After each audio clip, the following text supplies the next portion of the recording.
Bonjour Florence, tu prends régulièrement la parole sur les réseaux sociaux. Qu'est-ce qui a motivé aujourd'hui cette vidéo? Les réseaux sociaux, c'est un monde de la brièveté. Il faut faire très vite, communiquer rapidement et avec souvent une attention très faible, à part justement les podcasts, qui est un petit peu notre format aujourd'hui. Or, je pense que le monde dans lequel on vit aujourd'hui a vraiment besoin d'un regard systémique, donc un regard qui est capable de mailler plein de dimensions. Et ça nécessite un petit peu plus de temps. Je pense qu'aujourd'hui, si on regarde le monde à travers le petit bout de la lorgnette, on est à peu près sûr de se planter. Ok, donc si on regarde ce monde, non pas par le petit bout de la lorgnette, mais en grand, qu'est-ce que ça peut donner en 2026? Alors 2026, pour moi, c'est un point de bascule. Donc au-delà du monde dans lequel on vit, c'est vrai que c'est une date un peu symbolique pour moi parce qu'il y a 10 ans, je créais une entreprise qui avait pour objectif d'accompagner les organisations à s'adapter, les organisations, les équipes à s'adapter à un monde justement fluctuant. Et je pense qu'aujourd'hui, toutes ces approches sont d'autant plus fondamentales puisque on est dans un monde qui n'est plus celui de l'évolution, mais comme le dit Nathanael Wallenhorst, qui est spécialiste de l'Anthropocène, sont des explosions que l'on va vivre. Donc il va falloir qu'on soit capable de faire face à ces explosions. Et ça ne peut pas être en continuant avec le modèle de l'entreprise du XXe siècle, qui est celui dans lequel on vit encore aujourd'hui. Quand on est dans un monde qui est en changement de niveau 2, c'est-à-dire vraiment ce qu'on appelle un changement de paradigme, il faut que les entreprises aussi, et les individus d'ailleurs, soient capables de faire ce saut un peu quantique de changement de niveau Et 2. c'est-à-dire, si tu devais nous l'expliquer un petit peu, qu'est-ce que tu entends par niveau 2 exactement? Le niveau 2, c'est arrêter de faire du mieux de la même chose, c'est-à-dire qu'on ne peut pas continuer juste d'améliorer un système qui est d'ailleurs complètement à bout de souffle. Comme le dit Olivier Hamon, notre planète, notre monde est en burn-out, nos entreprises aussi, nous-mêmes aussi. En fait, c'est là où il y a une logique systémique. Et donc il faut absolument qu'on arrive à réinventer d'autres formes de fonctionnement, d'autres modalités qui ne sont pas celles dans lesquelles on vit aujourd'hui depuis le XXe siècle. Et alors évidemment, on parle de beaucoup d'évolution, voire d'une explosion. Certes, maintenant, si on devait démarrer quelque part, par où commencer? Alors, moi, je pense qu'il faut commencer par quelque chose qui est sans doute le plus difficile mentalement, mais une fois qu'on a fait la bascule, après tout s'enchaîne, c'est d'accepter qu'on ne sait pas. Parce que tout ce qu'on a appris, tous nos modèles mentaux, toutes nos croyances vont se fracasser contre la réalité du monde qui est aujourd'hui le nôtre. Et donc, ça veut dire accepter de ne pas savoir, ça veut dire accepter que ce qu'on a appris à l'école n'est plus vrai, et surtout, on est aujourd'hui payé pour savoir. Généralement, quand on est dirigeant, quand on est salarié. Or, je pense que le prérequis, le fondamental aujourd'hui, c'est d'accepter de se dire qu'on ne sait pas et qu'on va décider, agir, avancer sans savoir exactement quel est ce monde dans lequel on vit et sans savoir ce qui va se passer dans un mois, dans 6 mois, dans un an. Et peut-être par là même, si demain tu devais accompagner certains dirigeants dans le cadre de leur recrutement, quels seraient un peu les critères dans ces cas-là de recrutement que tu essaierais d'appliquer? Ça fait longtemps que moi je suis vraiment j'ai deux critères en fait de recrutement. Mes deux critères, c'est l'aptitude et l'appétit. Je pense que dans mon expérience depuis 30 ans, quand on recrute des personnes qui sont hyper compétentes, surqualifiées en fait, ça les rend pas forcément heureuses et c'est pas, ce sont des personnes qui vont avoir du mal après à se motiver, à avancer et à s'adapter. Donc la capacité vraiment, l'aptitude, ça me semble majeur, surtout encore plus maintenant dans ce monde qui est totalement fluctuant. Et l'appétit parce que on voit bien combien c'est difficile aujourd'hui d'avoir des collaborateurs engagés. Donc l'appétit, c'est la base de l'engagement. Donc et donc j'ajouterais ce troisième critère qui est des personnes qui sont capables, sont vraiment capables de se dire qu'elles ne savent pas ce qui va se passer et elles sont capables de désapprendre pour réapprendre et de prendre des décisions dans un environnement qui est complètement incertain, fluctuant, voilà. Ok, on évoque également souvent la nécessité pour les entreprises d'être très orientées résultats, d'axer vraiment leur stratégie autour d'objectifs très tangibles. Or, tu écris et tu expliques souvent dans tes vidéos la nécessité d'arrêter de se fixer des objectifs. Où est la logique ici? Où est Où est ton juste milieu? Alors, je vais expliquer parce qu'effectivement, ça paraît assez iconoclaste. Donc, moi, je ne suis pas en train de dire qu'il faut ne pas viser des résultats ou ne pas être orienté résultat. C'est juste que je pense que dans le monde dans lequel on vit, le résultat à viser n'est pas le même. La notion d'objectif, qui est issue, je le rappelle, du taylorisme et du XXe siècle, elle nous emmène vers l'atteinte d'un point. En fait, un objectif, c'est un point à atteindre. Or, dans le monde dans lequel on vit aujourd'hui, on ne sait pas exactement ce qui va se passer. Et le point nous enferme nous met des œillères, en fait. D'ailleurs, c'est intéressant parce qu'étymologiquement, objectif, ça vient de objectum, en latin. Et objectum, c'est ce qui obstrue la vue. Donc, en fait, un objectif, c'est vraiment quelque chose qui nous guide et nous oblige à aller dans une direction. Et fixer des objectifs à l'année, c'est une hérésie. Parce que, en fait, il suffit de discuter avec des salariés, des dirigeants, des managers, et tout le monde est d'accord, c'est une hérésie. Parce que le monde, il bouge énormément en un an. Et alors, en un an, se dire qu'on a pour objectif de se fermer la vue pour atteindre un point, c'est complètement délirant. Alors, moi, je propose de remplacer les objectifs par des intentions. Alors après, on me dit, oui, objectif, intention, tu joues sur les mots. Non, je ne joue pas sur les mots, parce qu'une intention, c'est ouvert, c'est comme un espace d'exploration. Donc, une intention, d'ailleurs, c'est la différence aussi... ça rejoint un peu ce que dit Olivier Hamon quand il dit on est passé d'un monde de la moyenne à un monde de l'écart type. Il y a tellement d'écart type dans le monde aujourd'hui, il y a tellement de polarisation, il y a tellement d'explosions, comme le dit Wallenhorst, qu'en fait, on ne peut pas viser un point, ça n'a plus de sens de viser un point. Donc en fait, il faut viser un espace d'exploration et compléter ça avec des priorités mensuelles, parce qu'effectivement, il y a beaucoup de choses qui bougent, donc il faut être capable de guider l'action et la décision. Et après, moi, j'ai une très très forte conviction et qui est expérientielle. C'est pas une conviction intellectuelle. C'est que celui qui aujourd'hui va être capable réellement de prendre les bonnes décisions et les bonnes actions, donc celui qui va avoir cette vision de l'intention, c'est celui qui est sur le terrain. Et ça, c'est ce qu'on appelle le principe de subsidiarité. Et moi, je considère aujourd'hui que toutes les entreprises devraient fonctionner avec ce principe de subsidiarité. Extrêmement pertinent. En effet, est-ce que tu peux justement nous en dire un peu plus sur ce principe de subsidiarité et l'impact et l'importance de ces personnes qui sont au plus près du terrain, du coup? Alors, pour parler de subsidiarité, il y a un exemple, une analogie que j'aime beaucoup, c'est l'analogie du porte-avions. En fait, le porte-avions, c'est un objet, un véhicule qui ne devrait pas exister parce que le niveau de risque, il est énorme. Donc un porte-avions, il faut imaginer que c'est une toute petite piste d'atterrissage et de décollage qui bouge en permanence sur une mer qui peut effectivement être particulièrement déchaînée. Or, ce sont des avions qui vont se croiser dans les décollages et les atterrissages. Le porte-avions, c'est en fait un système qui est extrêmement sécure. Alors quand je demande dans mes formations, mes interventions, pourquoi le porte-avions est-il si sécure, tout le monde me dit c'est parce qu'il est dirigé par des militaires.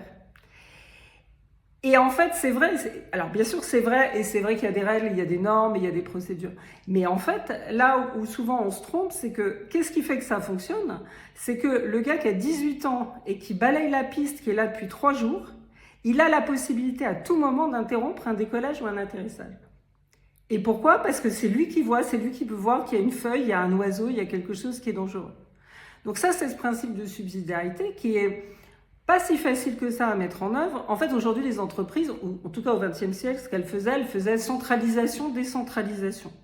Parce qu'il n'y avait aucun système qui fonctionnait. La subsidiarité, c'est ce qui permet, c'est une troisième voie. C'est pas une voie médiane, c'est une troisième voie qui permet réellement de donner le pouvoir aux gens qui voient qu'ils sont sur le terrain et qui voient ce qui bouge et ce qui change.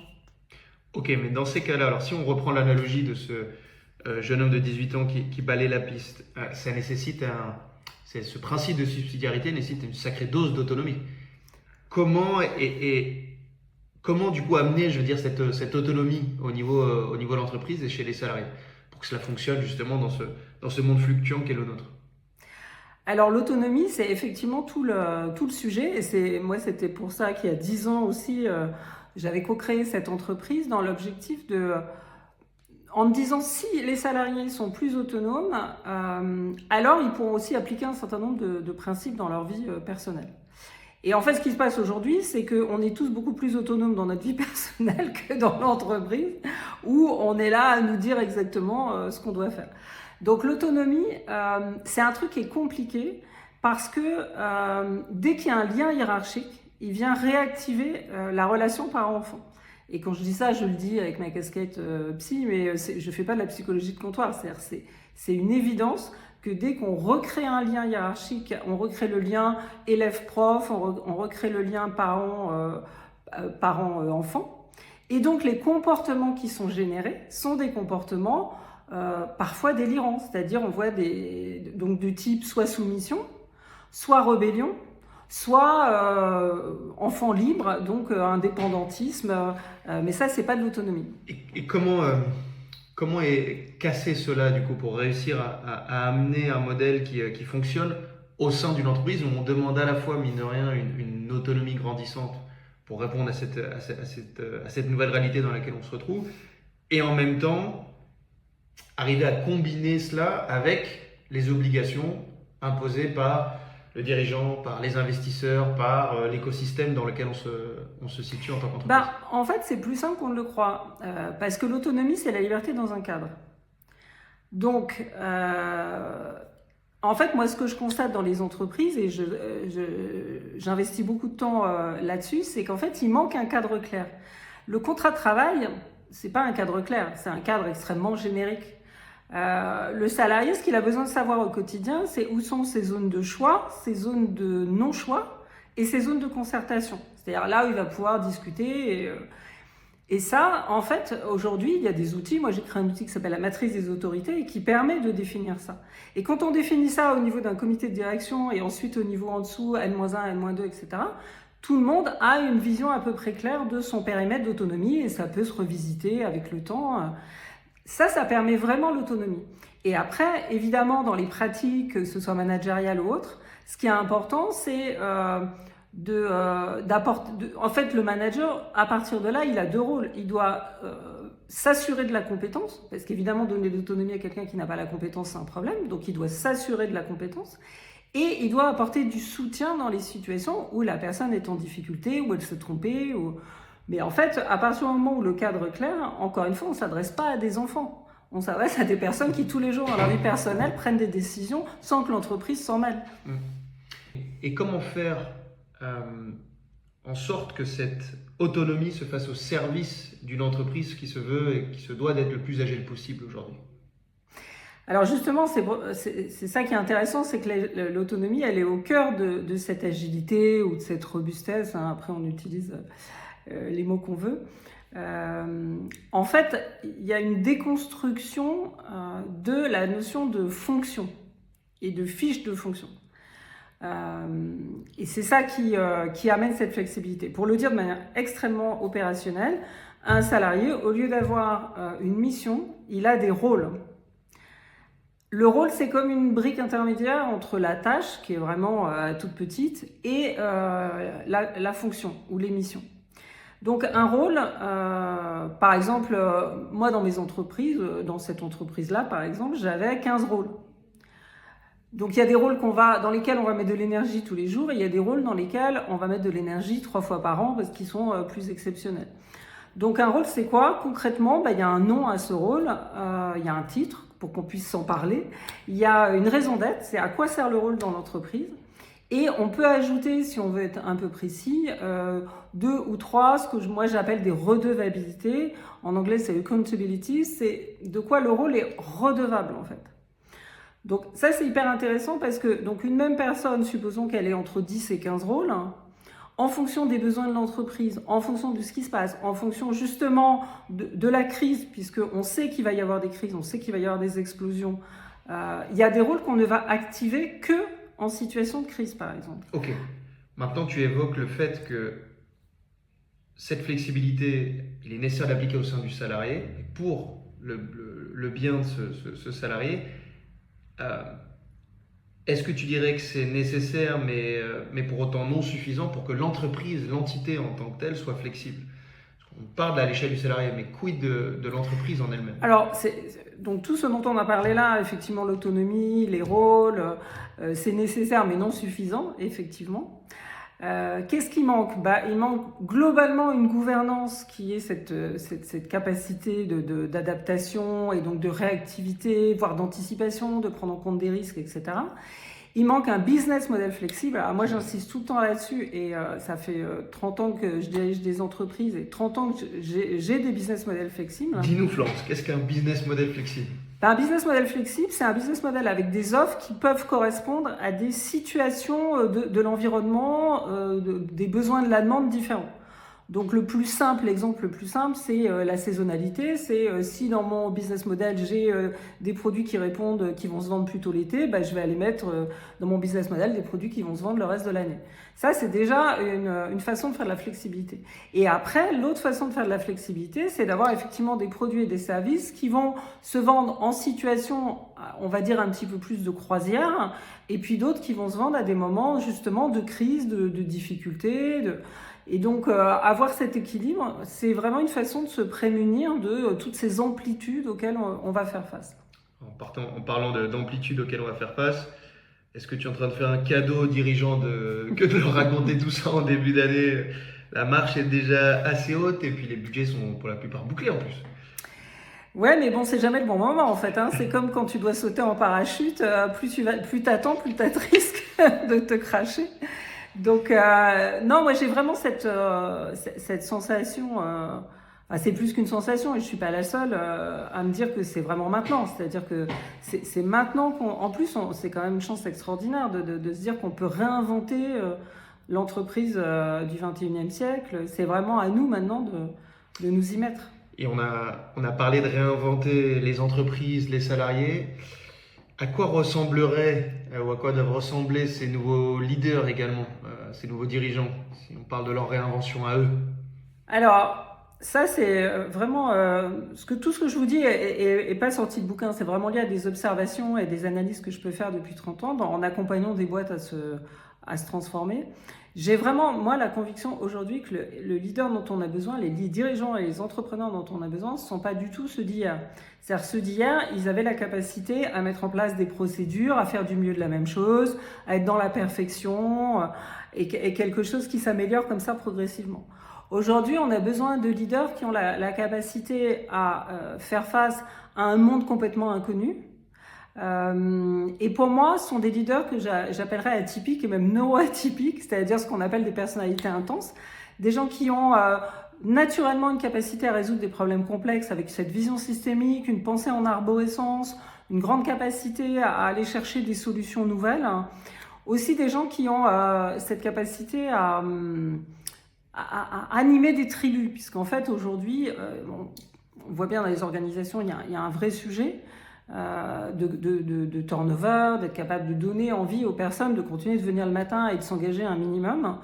Et comment, c'est un point très très important que tu abordes là, comment tu luttes contre ce manque d'engagement qu'on voit de plus en plus prégnant chez le salarié? Alors, je lutte avec tout ce qu'on a évoqué, l'autonomie, les rôles, parce que quand tu as 10 rôles dans lesquels tu mets de l'énergie et que ces rôles sont porteurs de sens avec une raison d'être et des redevabilités, tu sais pourquoi tu te lèves le matin. Je veux dire, c'est très concret, c'est pas une espèce de feuille de mission hyper vaste où tu vas t'attribuer des responsabilités d'ailleurs de choses que personne te demande, mais parce que tu remplis tes journées un peu comme tu as envie de les remplir. Parfois, il y a un peu de ça. Pas tout le temps, mais ça arrive. Notamment en demandant aux autres des reportings qui leur bouffent du temps inutile. Ça, c'est un sujet. Mais donc il y a ce sujet effectivement, il y a ces éléments-là. Et puis après, si on veut être capable de s'adapter très rapidement, de bouger, d'être agile, robuste, comme on veut, il faut plutôt travailler avec des petits bateaux qu'avec un grand paquebot. Et donc, il y a par exemple Oxylan, qui est la holding de Decathlon. Ils ont, depuis bien longtemps, créé une myriade de petits bateaux. Et quand le petit bateau atteint 100 salariés, il doit donner naissance à un autre bateau. C'est-à-dire que chaque filiale est autonome, elle n'a pas le droit de dépasser les 100 salariés. Moi je suis absolument convaincue de ce modèle-là. C'est-à-dire que 100 salariés, ça reste à taille humaine, on connaît tout le monde, on arrive à avoir des liens de proximité, c'est ce dont on a réellement besoin. Personne ne peut se planquer dans la matrice parce que ça se voit trop, surtout quand tu as des rôles bien clairs et que les autres ont besoin de tes rôles pour fonctionner. Donc ça, je suis absolument convaincue de cet ingrédient-là. Et après, il faut effectivement, pour revenir aux leaders, des gens qui vont avoir la capacité à être un peu des chefs de tribu, des gens qu'on a envie de suivre, dans des petites tribus, d'être capable de créer, de faire tribu, de faire communauté. Et ça, c'est beaucoup plus possible quand tu travailles avec des entités de 100 personnes, de plus loin 100 personnes. Mm. Ça fait envie, je te l'accorde. Est-ce que pour peut-être terminer ce podcast, tu auras un dernier conseil ou une dernière recommandation que tu souhaiterais partager? Je ne sais pas si c'est une recommandation. J'ai déjà parlé de désapprendre pour réapprendre parce que je suis absolument convaincue que c'est une vraie clé. Moi, ce que j'ai envie de dire, c'est qu'on a une chance incroyable. C'est que c'est notre génération qui a à la fois ce devoir, mais aussi cette chance énorme, cette responsabilité, mais cette chance énorme de pouvoir réinventer le monde dans lequel on vit.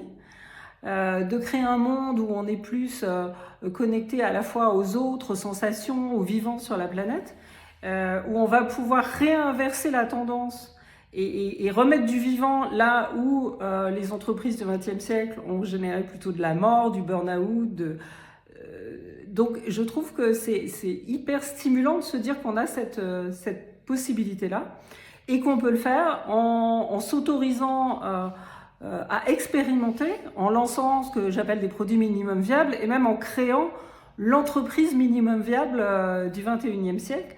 Et ça, je trouve que c'est hyper stimulant. Alors, c'est hyper stimulant si on a cette conscience de notre rôle dans le monde dans lequel on vit et qu'on est des leaders qui embarquent autour de soi dans une aventure. Et si on considère que notre rôle de leader, c'est d'embarquer autour de nous dans une aventure collective, alors c'est une aventure hyper stimulante. Si on considère qu'on est des leaders qui sont juste là pour générer plus de bénéfices en faisant du mieux de la même chose, c'est sûr que le monde du 21e siècle, il est plus adapté.